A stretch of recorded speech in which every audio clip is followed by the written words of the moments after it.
अन्नदाता। पग पग पर है संग तुम्हारे अन्नदाता। लहू किसानों का बन के पसीना सींचता है धरती का सीना। मेहनत का तेरी हक दिलवाने, नई तकनीक नई खोज बताने। पशुधन को गुणवान बनाना, पौध सुरक्षा को सिखलाना, खेती के सब गुर समझाने, भारत का सरताज बनाने। आठों पहर है संग तुम्हारे अन्नदाता अन्नदाता। नमस्कार, मैं शालिनी आप सभी दर्शकों का अन्नदाता कार्यक्रम में स्वागत करती हूं। हर रोज की तरह कार्यक्रम में हम एक बार फिर से लेकर के आए हैं खेती बाड़ी से जुड़ी हुई बहुत सी लाभकारी जानकारियां। तो चलिए सबसे पहले देख लेते हैं कि क्या है विशेष आज के कार्यक्रम में। पॉपुलर की खेती किसानों के लिए वरदान।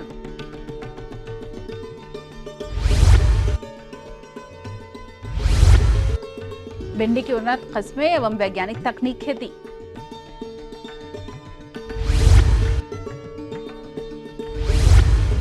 जैविक कीटनाशी का महत्व और इसके उपयोग से लाभ।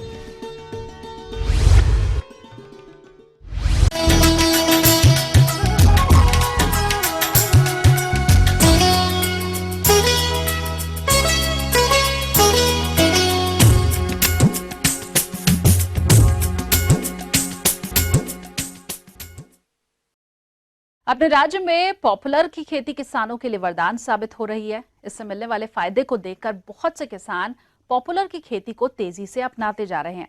शुरुआत में पॉपुलर के साथ विभिन्न फसलों की खेती करके किसान अतिरिक्त आय भी कमा सकते हैं, साथ ही पर्यावरण को भी फायदा होता है। तो चलिए इस बारे में अधिक जानकारी लेते हैं चौधरी चरण सिंह, हरियाणा कृषि विश्वविद्यालय हिसार के कृषि वैज्ञानिक डॉक्टर KS सिंह से।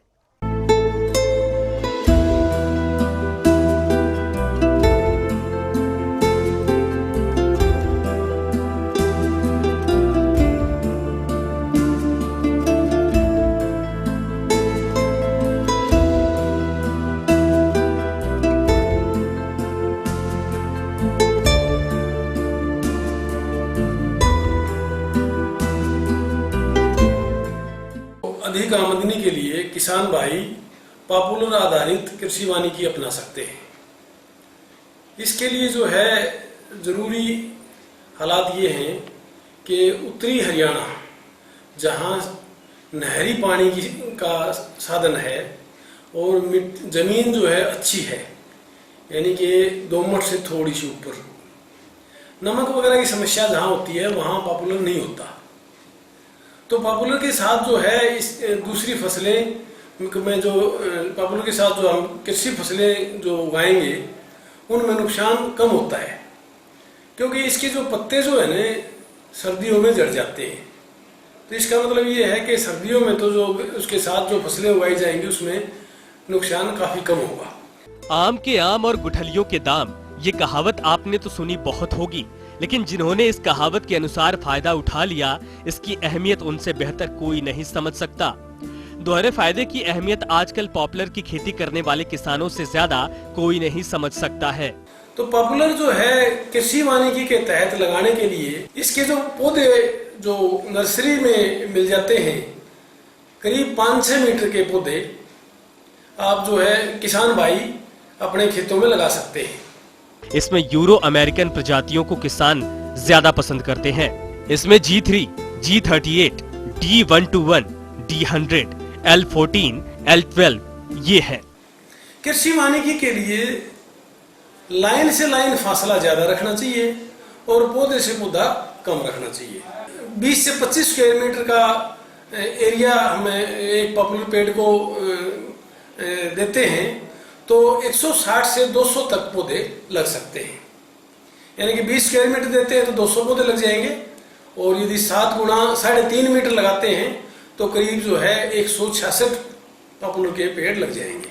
और 3 फुट गहरा गड्ढा खोदने के लिए एक स्पेशल टाइप की जो है ना अगर आती है, जिससे 3 फुट का गहरा गड्ढा आसानी से खोदा जा सकता है।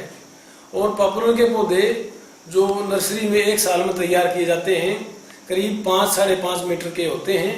उसको जो है ना उसमें गड्ढा जो है करीब 15 दिन पहले खोद लेना चाहिए। उसके बाद जो मिट्टी निकाली है वो धूप में पड़ी रहेगी और फिर उसमें 3 किलो गोबर की खाद गड़ी सड़ी मिला लेनी चाहिए और उसको अच्छी तरह मिला के आप पॉपुलर के पौधे को बीच में खड़ा करके उसको मिट्टी अच्छी तरह से मिट्टी और जो है जो गोबर की खाद है वो अच्छी तरह डाल देनी चाहिए। और ये बहुत ज़्यादा सख्त भी नहीं, उसको मिट्टी को जो है भरना है हमने, बहुत ज़्यादा टाइट भी ना हो और बहुत ज़्यादा लूज भी ना हो। तो इस तरह से उसके बाद जो है ना जो हम सिंचाई करेंगे वो बहुत जरूरी है। इसके अलावा इन पेड़ों के बीच में गेहूं, धान, गन्ना, हल्दी, गेंदा और अन्य सब्जियां उगाकर किसान दोहरा लाभ उठा ले रहे हैं।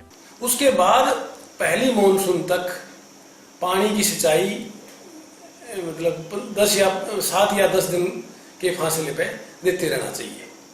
और गांठों से बचाव हम कटाई सिंचाई के द्वारा कर सकते हैं। तो कटाई सिंचाई कैसे करें? पहले 2 साल तक उसकी 1/3 जो है ना जितनी भी शाखाएं हैं वो काट देनी चाहिए। इसके अलावा जिन किसान भाइयों ने 6-7 साल या 8 साल पहले पॉपुलर लगाया था तो उनके लिए कटाई का समय सही समय वो होता है जब छाती के यानी कि 4.5 मीटर की ऊंचाई पर उसकी जो है ना मतलब उसकी मोटाई 1 मीटर के करीब हो जाती है। इसमें सबसे जरूरी क्या बात यह है कि जो लकड़ी के जो टुकड़े बनाने होते हैं ना वो 3.25 फीट, 4.25 फीट, 6.5 फीट और 8.5 फीट की लंबाई के होते हैं। तो जब वे अलग अलग साइज के जब टुकड़े बनाते हैं तो ध्यान देने वाली बात यह है कि आपके पेड़ में किसान भाई ये ध्यान रखें कि उनके पेड़ों में कहीं मान लिया गांठ है, कटाई छटाई करने के बाद ही मान लिया कहीं गांठ आ गई है तो उसको जो है टुकड़ा इस आधार पर बनाएं, जैसे मान लिया 4 फीट के ऊपर जो है ना गांठ आ गई है तो उसका 4.25 फीट का टुकड़ा ना बना के 3.25 फीट का टुकड़ा बनाना चाहिए ताकि गांठ जो है ना उस लकड़ी उस पोर्शन में ना आए और कीमत जो है ज्यादा से ज्यादा मिल सके। पॉपुलर आधारित कृषि वानिकी अपना के किसान भाई अच्छी आमदनी ले सकते हैं। जैसे 6 से 8 साल में पॉपुलर का पेड़ तैयार हो जाता है। एवरेज के तौर पे औसतन 7 साल में तैयार हो जाता है और एक पेड़ करीब जो है ना 3-3.5 हज़ार रुपये का बिक जाता है। इस तरह से 200 पेड़ हम 1 एकड़ में लगाते हैं तो करीब 7 लाख रुपए के पेड़ बिक जाएंगे, जो करीब साल में 1 लाख 1 एकड़ के लिए आमदनी हो जाएगी। जहां मार्केट की समस्या नहीं है टर्मरिक की उसकी हल्दी की, तो वहां हल्दी जो है ना काफी कामयाब रहती है।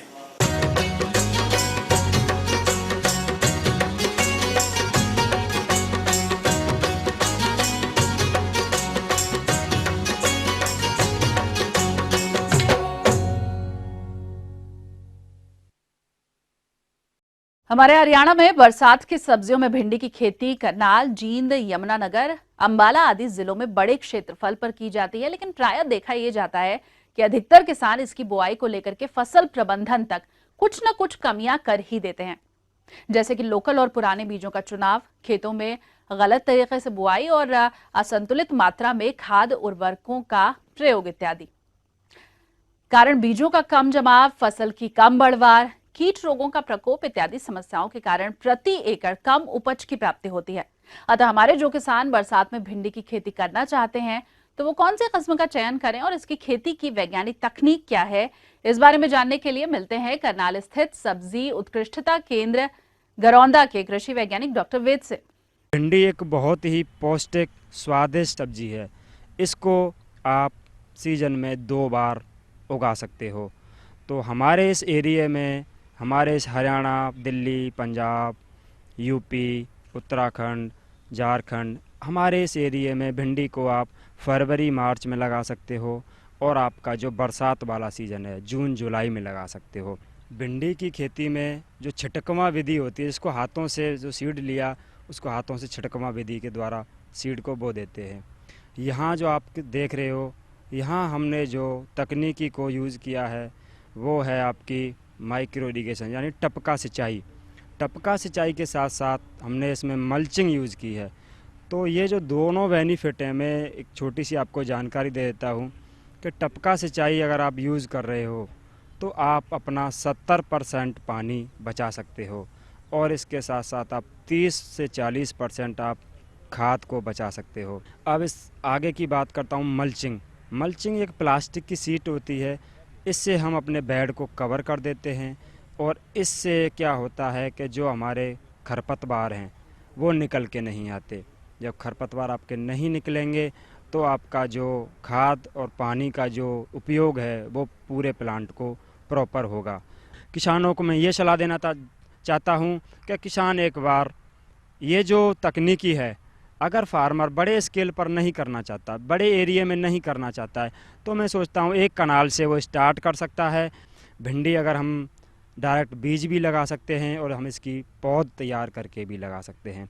पौध तैयार करने का सबसे बढ़िया तरीका जो हम यहाँ यूज़ करते हैं सॉइल लेस मीडिया है। मिट्टी में अगर हम पौध तैयार करते हैं तो जो मिट्टी की जो बीमारियाँ हैं वो हमारे प्लांट को सौगात में मिलती हैं। तो हमें ध्यान रखना है, अगर हम मिट्टी में भी तैयार करते हैं तो मिट्टी को पहले हमें ट्रीट करना है, उसके बाद हमें सीडलिंग तैयार करनी है। तो आजकल आप सीधा भी लगा सकते हो बीज को, जो कोटेड सीड आते हैं उसको आप सीधा बीज लगा सकते हो। तो होता क्या है उस केस में, जब हम प्लांट पहले तैयार कर लेते हैं तो आपका 20 से 25 दिन पहले आप अपनी क्रॉप को मार्केट में ले जा सकते हो। प्रोडक्शन लेने से पहले आपकी मिट्टी की जांच और अपनी पानी की जांच ये कराना बहुत ज़रूरी है। देखिए, बेसल डोज अगर हमें लगानी है तो पहले मिट्टी जांच के बाद हम इसमें नाइट्रोजन लगाते हैं 120 किलो, फास्फोरस लगाते हैं 80 किलो, पोटास लगाते हैं 60 किलो। भिंडी की सफल खेती के लिए सर्वप्रथम बात करेंगे भूमि एवं भूमि की तैयारी की। इसके लिए अच्छे जल निकास वाली बलुई मिट्टी सबसे उचित होती है। मिट्टी का पीएच मान 6-7 होना चाहिए। खेत में नमी की कमी रहने पर पलेवा करके पाटा लगाकर 3-4 गहरी जुताई कर भूमि को समतल कर लेते हैं।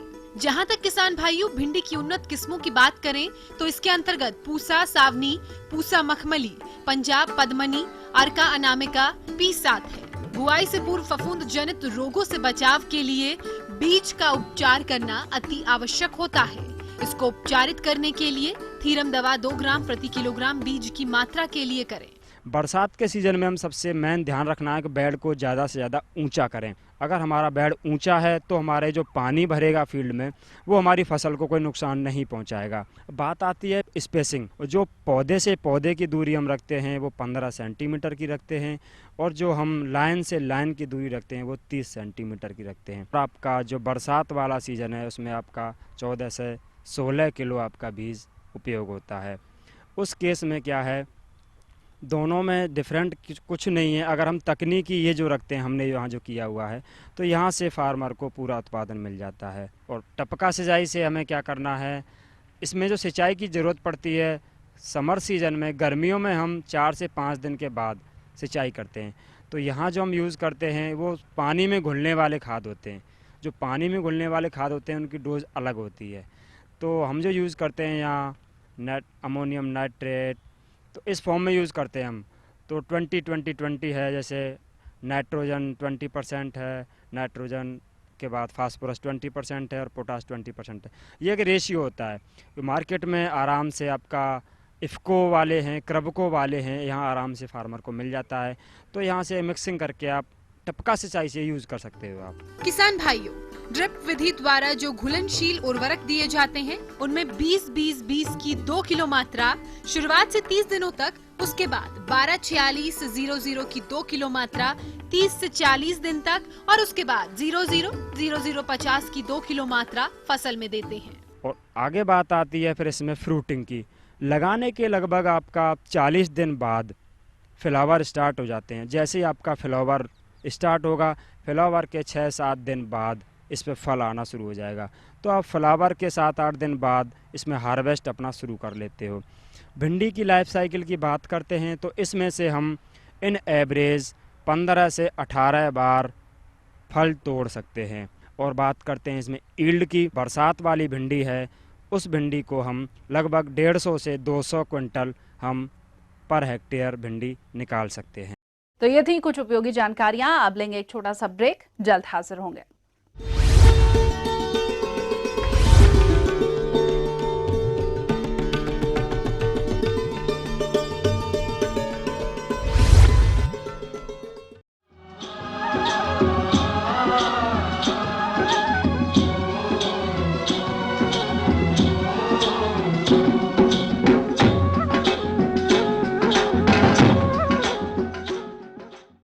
ब्रेक के बाद एक बार फिर से आप सभी दर्शकों का अन्नदाता कार्यक्रम में स्वागत है। बढ़ते हैं अगली प्रस्तुति की ओर।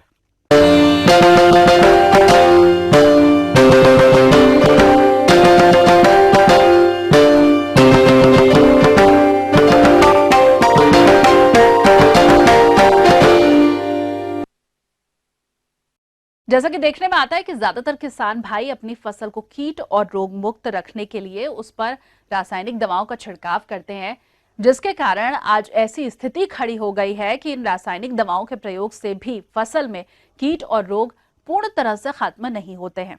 अतः किसान भाइयों, इस तरह से दवाओं के प्रयोग करने से एक तो कृषि लागत में बढ़ोतरी होती है और दूसरा इन रसायनों का प्रयोग करने से इनका हानिकारक प्रभाव फसलों के साथ साथ मानव स्वास्थ्य पर भी पड़ता है। इसीलिए इस तरह की समस्या से बचने के लिए किसान भाई जैविक कीटनाशी का प्रयोग किस तरह से करें और इसके प्रयोग से क्या क्या लाभ हैं, इस बारे में जानकारी दे रहे हैं एक कृषि वैज्ञानिक डॉक्टर आरपी मौर्य। हमारे फसलों में विभिन्न प्रकार के कीड़े मकोड़े लगते हैं, जिसके द्वारा बहुत ज़्यादा नुकसान पहुंचाया जाता है। इन कीड़ों को नियंत्रित करने के लिए किसान भाई विभिन्न प्रकार के कीटनाशकों का प्रयोग करते हैं, जिनके दुष्प्रभाव सर्वविदित हैं।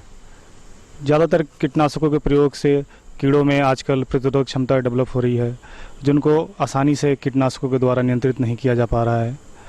और किसानों को लगातार एक निश्चित अंतराल पे कीटनाशकों को प्रयोग करने की ज़रूरत पड़ रही है, जिससे कि एक हमारे स्वास्थ्य के ऊपर और हमारे वातावरण के ऊपर बहुत ज़्यादा हानिकारक प्रभाव पड़ रहा है। तो आज की जो प्रमुख जो ज़रूरत है, वो ज़रूरत है जैव आधारित एकीकृत नाशी जीव प्रबंधन की। इस एकीकृत नाशी जीव प्रबंधन में हम जैविक नियंत्रकों के प्रयोग पर बल देते हैं। इसमें हम विभिन्न प्रकार के जैव आधारित एकीकृत नाशी जीव प्रबंधन में हम कीड़ों के प्राकृतिक शत्रुओं का उपयोग करके उसको कीड़ों को नियंत्रित करते हैं। इन जैविक नियंत्रणों को हम 3 भागों में विभाजित करते हैं। पहला होता है परभक्षी, दूसरा होता है परजीवी और तीसरा होता है कीड़ों में रोग उत्पन्न करने वाले जीव। ये जीव प्रकृति में उपलब्ध हैं, जिन्हें हमारे किसान भाई पहचान नहीं पाते हैं। इसलिए वैज्ञानिकों ने विभिन्न प्रकार के जैविक नियंत्रक तैयार कर किसानों के लिए उपलब्ध कराए हैं। वो कौन कौन से हैं जैविक नियंत्रक, आइए विस्तार से जानते हैं। तो परभक्षी में जैसे कि विभिन्न प्रकार के कीड़े आते हैं, जैसे लेडी बर्ड बीटल हो गया, क्राइसोप्रोला कार्निया हो गया, सिरफिट फ्लाई हो गए, ड्रैगन फ्लाई हो गया, तो आदि विभिन्न प्रकार के ये परभक्षी कीट हैं। ये परभक्षी कीट कीड़ों को भक्षण करते हैं और इन्हें अपने जीवन काल में बहुत सारे कीड़ों को खाने की ज़रूरत पड़ती है अपना जीवन चक्र पूरा करने के लिए। अतः ये बहुत ही महत्वपूर्ण और उपयोगी जैविक नियंत्रक कारक है। दूसरा आता है परजीवी। परजीवी वो कीड़े होते हैं जो अपना पोषण दूसरे कीड़ों के ऊपर आश्रित होकर लेते हैं। तो जिसमें जो प्रमुख परजीवी कीट है उसको ट्राइकोग्रामा कहते हैं। ट्राइकोग्रामा एक छोटा सा ततैया है जो 0.4 से 0.5 मिलीमीटर लंबा होता है और ये इसको अंड परजीवी कहते हैं। ये जो तितली कुल के कीड़े हैं उनके अंडों पे अपने अंडे दे देता है और इस अंडे से जो मैगट निकलता है वो तितली कुल के अंडे के जो कंटेंट होता है उसको खा के उसको जीवित रहता है। तो इस प्रकार से ट्राइकोग्रामा के द्वारा हानिकारक कीड़ों की जो प्रारंभिक अवस्था होती है, अंडे की अवस्था में ही इसको नियंत्रित कर लिया जाता है। तो ट्राइकोग्रामा हमारे भारत में बहुत ज़्यादा प्रचलित है और इसका प्रयोग विभिन्न प्रकार के तितली कुल के कीड़ों को नियंत्रित करने के लिए किया जाता है। जैसे कि हम बात करेंगे धान में तना छेदक के लिए, धान के पत्ती मोड़क कीट के लिए, गन्ने में विभिन्न प्रकार के जो बोरर होते हैं, जो जड़ के बोरर होते हैं, जो तने के छेदक होते हैं, उन सब के नियंत्रण के लिए ट्राइकोग्रामा का प्रयोग किया जाता है। पॉपुलर में भी इसका प्रयोग किया जाता है, मिर्च में फली छेदक के लिए प्रयोग किया जाता है, टमाटर में टमाटर के फल वेधक के लिए प्रयोग किया जाता है, गोभी में भी प्रयोग किया जाता है। तो हम ट्राइकोग्रामा का प्रयोग तितली कुल के कीड़ों के नियंत्रण के लिए किया जाता है, जो ये परजीवी है। ये ट्राइकोग्रामा ट्राइकोकार्ड के रूप में प्रयोगशालाओं में मिलते हैं, जिनको आप वहाँ से प्राप्त कर सकते हैं। और जो भी तितली कुल के जो सूढ़ियाँ हैं उनके नियंत्रण के लिए इसका प्रयोग किया जा सकता है। इनको प्रयोग करने की जो विधि है, ट्राइकोकार्ड्स को हम 50,000 से लेके 1 लाख अंडे प्रति हेक्टेयर की दर से कीड़ों के नियंत्रण के लिए लगाते हैं। और इसका जो दर है फसल दर फसल अलग अलग होता है। तो अधिक जानकारी के लिए आप लोग प्रयोगशाला में संपर्क कर सकते हैं। किसान भाई, एक ट्राइकोकार्ड को हम 8 से 10 डिग्री सेंटीग्रेड पर 15 दिन के लिए रख सकते हैं। तो जब हम प्रयोगशाला से ट्राइकोकार्ड को लेके जाते हैं तो प्रयोगशाला में ये ट्राइकोकार्ड 8 से 10 डिग्री सेंटीग्रेड में रखे रहते हैं। लेकिन जब हम इसको लेके अपने खेत में जा रहे होते हैं तो उस समय भी सावधानी रखनी होती है कि ट्राइकोकार्ड्स को ले जाते वक्त भी उसका टेम्परेचर 8 से 10 डिग्री सेंटीग्रेड बना रहे। लार्वे के परजीवी भी होते हैं, प्यूपा के परजीवी भी होते हैं और वयस्क के भी परजीवी होते हैं। किसान भाइयों, ट्राइकोग्रामा कार्ड का प्रयोग करते समय आपको इन बातों का ध्यान रखना होगा, जैसे कि जब किसी फसल में कार्ड लगाएं तो उस पर सूर्य की सीधी धूप ना पड़े। कार्ड हमेशा शाम को लगाएं और फसल की निचली पत्ती पर लगाएं। जो तीसरा प्रमुख कारक है बायो कंट्रोल एजेंट्स का, वो है रोग कारक जीव, जिसमें विभिन्न प्रकार के जीवाणु, विषाणु और निमेटोड्स का प्रयोग करके हम कीड़ों को नियंत्रित करते हैं। तो जीवाणुओं में जैसे हम बात करेंगे बैसिलस थुरिनजेंसिस का, बहुत प्रचलित है ये बैसिलस थुरिनजेंसिस। ये एक जीवाणु है, ये पाउडर के फॉर्म में बाज़ार में मिलता है, पाउडर के रूप में होता है। और इसका 1 से 1.5 किलोग्राम मात्रा इसकी पाउडर की हम खेत में छिड़काव करते हैं। ये जो बीटी है, ये तितली कुल के जितनी भी सूढ़ियाँ हैं उनको नियंत्रित करने के लिए प्रयोग किया जाता है। उसी प्रकार से दूसरे भी विषाणु हैं, जैसे कि न्यूक्लियर पॉलीहेड्रोसिस वायरस, NPB जिसको बोलते हैं। NPB भी बाज़ार में आपको बना बनाया मिल जाएगा और इसका प्रयोग भी तितली कुल के सूढ़ियों को मारने में किया जाता है। इससे ग्रसित सूढ़ियाँ पौधे के ऊपर चढ़ के उल्टी लटक जाती हैं और उनकी जो शरीर है वो काला पड़ जाता है और छूने से उनका शरीर फट जाता है। तो इन तरह के सूढ़ियों को अगर हम इकट्ठा करें, अपने घर पे लाएं, प्रयोगशाला में लाएं और उनको हम लोग उसमें मॉर्टर एंड पिस्टल में उसको पीस लें और पानी में घोल के फिर से उसको खेत में अगर छिड़काव कर दें तो विषाणु पूरे खेत में फिर से फैल जाते हैं और विषाणु से ग्रसित जो पत्तियां कीड़े खाते हैं उन कीड़ों को फिर से वो रोग हो जाता है। और इस तरीके से हम चाहें तो बिना NPB के बाज़ार से खरीदे हम लोग NPB का प्रयोग खेत में कर सकते हैं। आगे और भी हैं कुछ रोचक जानकारियां, पर यहाँ पर रुकेंगे एक और ब्रेक के लिए, जल्द हाजिर होंगे।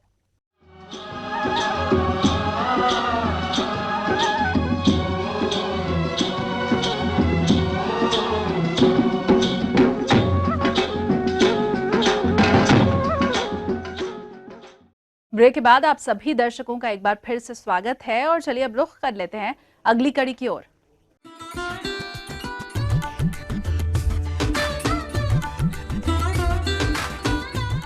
अन्नदाता हेल्पलाइन निःशुल्क फोन संपर्क सेवा के माध्यम से आपके द्वारा पूछे गए कृषि से जुड़े हुए प्रश्नों में से एक या फिर 2 महत्वपूर्ण प्रश्नों को हम अपने कार्यक्रम में शामिल करते हैं और इसी के तहत आज का चयनित प्रश्न और उसका जवाब इस प्रकार है।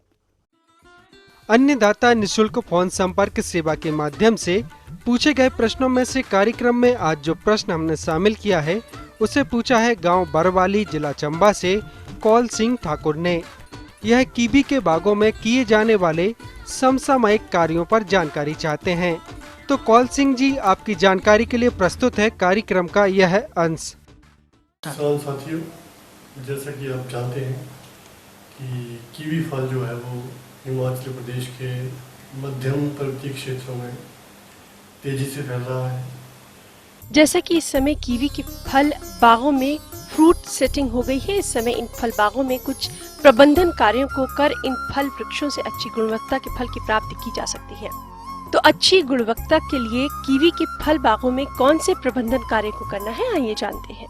इस समय में जो कुछ सावधानी रखने की बातें हैं वो मैं आपसे शेयर करता हूँ। जो कीवी फल है, इस समय अगर आपने नाइट्रोजन की तीसरी डोज या तीसरी मात्रा नहीं डाली है तो इस समय उसको डालने का सही समय है। जितने भी तरह के खरपतवार कीवी फल के तौलिए के क्षेत्र में हो उसे आप निकाल दें। साथ ही साथ मल्चिंग तौलिए में अवश्य करें।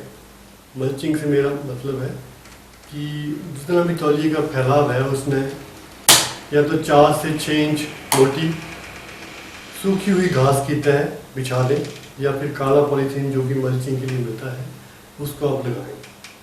इसको करने के अनेक फायदे हैं, जैसे कि आजकल क्योंकि गर्मी बहुत पड़ रही है तो जो ज़मीन में जो नमी है वो वाष्प बन कर ऊपर उठ जाती है, जिससे मिट्टी में पानी की कमी हो जाती है। तो जब हम मल्चिंग पौधों में कर देते हैं उससे वाष्पीकरण जो वो कम हो जाता है, जिसके कारण पौधों को पानी की उपलब्धता बढ़ जाती है। और ये पाया गया है कि जिन पौधों में मल्चिंग हमने की है उसमें फलों की गुणवत्ता और साइज दूसरे पौधों से अधिक होता है। इसके अतिरिक्त अगर हमने मल्चिंग की है तो ये पौधे के जो तौलिए का मिट्टी है उसका तापमान को नियंत्रण में रखता है तथा वहाँ पर खरपतवार पैदा नहीं होने देता है, जिससे हमें बार बार गुड़ाई ना करनी पड़े। कई बार फल बनते समय सही समय पर सिंचाई नहीं करते, जिससे कि उनके फल वृक्षों से अच्छी गुणवत्ता के फल की प्राप्ति नहीं हो पाती। जबकि फलत अवस्था पर कीवी के फल बागों में अधिक सिंचाई की आवश्यकता होती है। तो इस समय कैसे करें इन बागों में सिंचाई प्रबंधन, आइए जानते हैं। जब पौधे या फल बढ़ोतरी में होते हैं तो उनके पानी की आवश्यकता ज़्यादा रहती है, इसलिए सप्ताह में कम से कम 1 बार सिंचाई करना आवश्यक है। अगर हम सिंचाई नहीं करेंगे तो फलों का साइज हमारे छोटा रह जाएगा। कीवी के फलत अवस्था पर इनके आकार में वृद्धि के लिए फल वृक्षों पर कुछ रसायनों का प्रयोग करके फलों के आकार को बढ़ाया जा सकता है। तो कीवी के फलों के आकार में वृद्धि के लिए कौन से रसायन का प्रयोग करें, हम आपको बताते हैं। फलों के साइज को बढ़ाने के लिए कीवी फल में कमर्शियल तौर पर, व्यावसायिक तौर पर CPPU नामक एक कैल्शियम केमिकल का इस्तेमाल भी होता है, जिसको कि हम घोल बना के फलों को उसमें डिप करते हैं, फलों को डुबाते हैं गुच्छों को उनके, ताकि उनका साइज जो है वो बढ़ सके। और आइए अब देख लेते हैं कल दिखाए जाने वाले कार्यक्रम की मुख्य झलकियां। मिश्रित मछली पालन करके कैसे कमाएं अच्छा लाभ,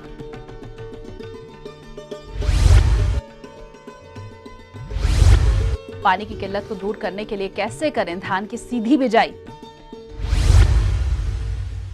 हमें उम्मीद करते हैं कि आज का कार्यक्रम आप सभी दर्शकों के लिए उपयोगी रहा होगा। किसान भाइयों, अन्नदाता आपकी सेवा के लिए संकल्परत है। कृषि संबंधित समस्या और सुझावों के लिए आप हमें इस पते पर संपर्क कर सकते हैं। प्रोड्यूसर अन्नदाता, ETV Haryana Himachal Pradesh, Ramoji film city Hyderabad 501512। साथ ही आप हमें ईमेल भी कर सकते हैं। हमारा ईमेल आईडी है annadaata.hp@etv.co.in। इसके अतिरिक्त आप हमें निःशुल्क हेल्पलाइन नंबर 1800-108-4599 पर सोमवार से शनिवार सुबह 10 से शाम 4 बजे के बीच कभी भी संपर्क कर सकते हैं। तो फिलहाल अन्नदाता की पूरी टीम को इजाजत दीजिए। कल फिर से इसी समय आपसे मुलाकात होगी कृषि संबंधित कुछ और महत्वपूर्ण जानकारियों के साथ। नमस्कार।